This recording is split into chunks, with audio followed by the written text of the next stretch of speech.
Bonjour l'Égypte. Aujourd'hui, on va donc, bien entendu, on est en train de faire le bilan pour l'an 2023 et nous allons donc commencer à entamer une nouvelle année 2024.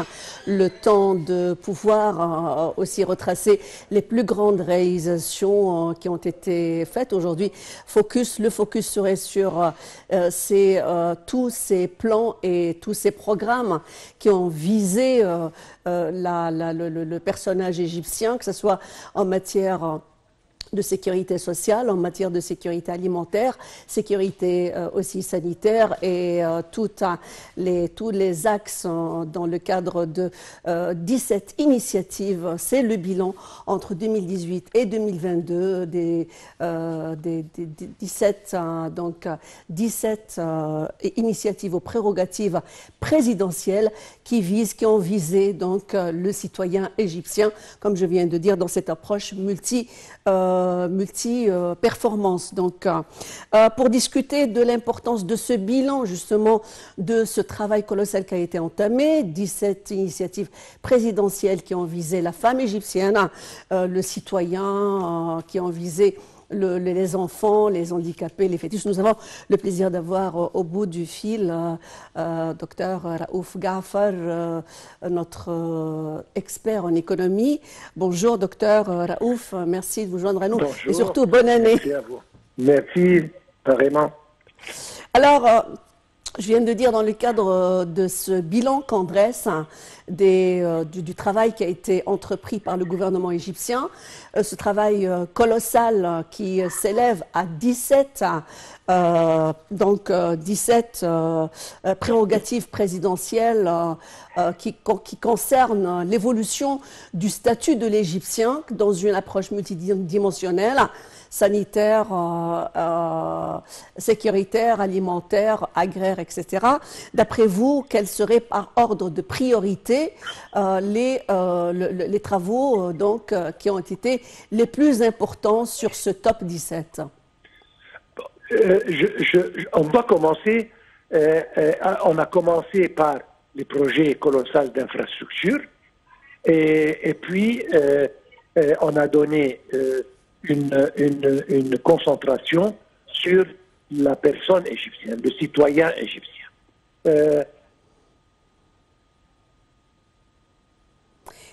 Vous me recevez, docteur?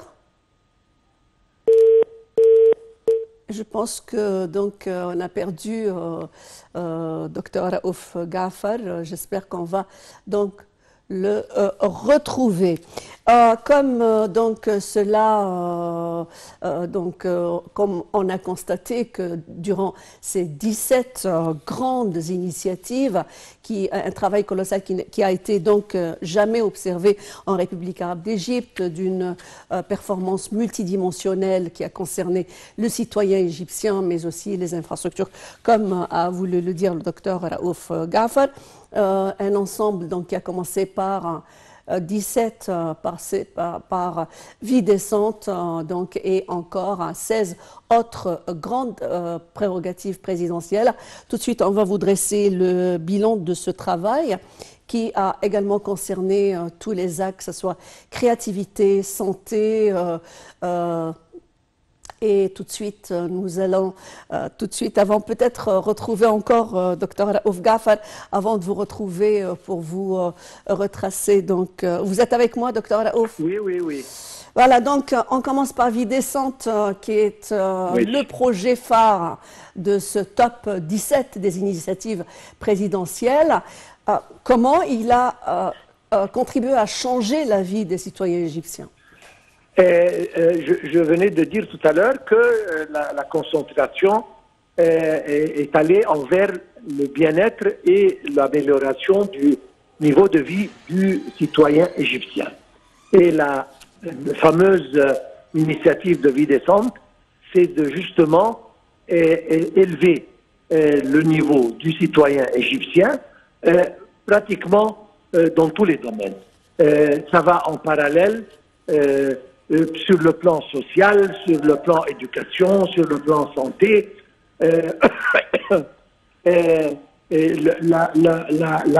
l'autosatisfaisance de tout ce qu'il a besoin sur le plan nourriture et même sur le plan service gouvernemental qui va jusque chez lui pour lui donner la possibilité de commencer ou de, disons, faire un travail, une entreprise chez lui. Il n'a pas besoin de se déplacer où il est aux grandes villes.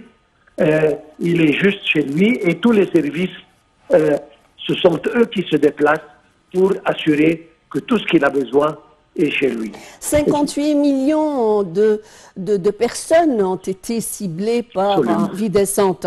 Donc quand même c'est énorme comme population. 60% de la population, oui. C'est-à-dire, comme vous l'avez dit, c'est un nombre énorme. Surtout qu'on a commencé par les gouvernorats, les endroits les plus défavorisés. Disons, exactement. Et ça continue partout en Égypte.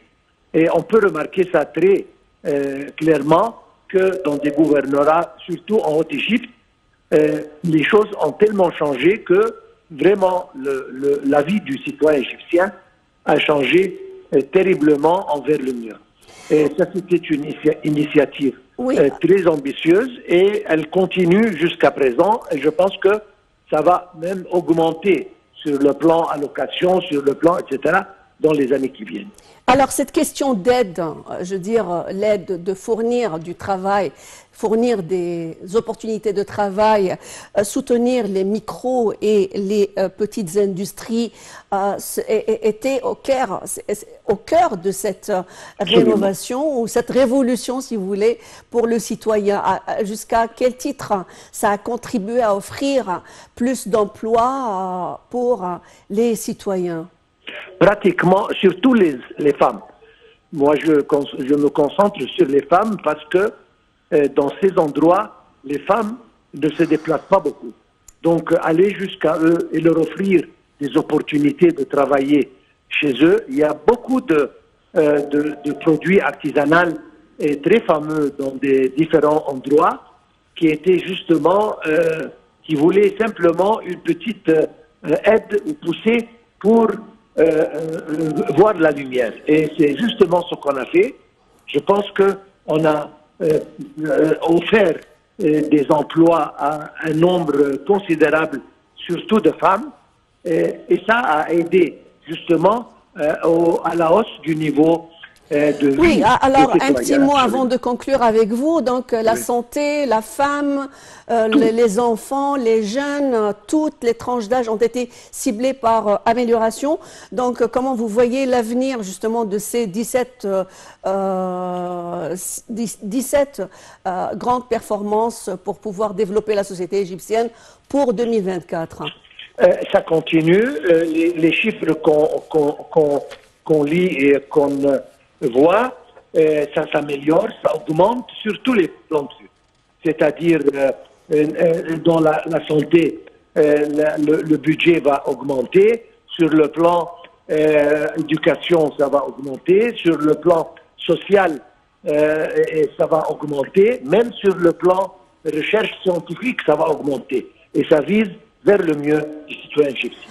Alors, merci beaucoup, Dr Raouf Gaafar, notre analyste économique, d'avoir jeté la lumière donc sur cette perspective qui va donc encore donner d'excellents résultats pour l'année 2024 et au-delà dans le cadre de la stratégie de l'Égypte 2030-2050 également pour la performance. Tout de suite, on va jeter la lumière sur ces 17 initiatives présidentielles qui ont été au top de cette réforme, de cette révolution donc, qui a été offerte aux citoyens égyptiens.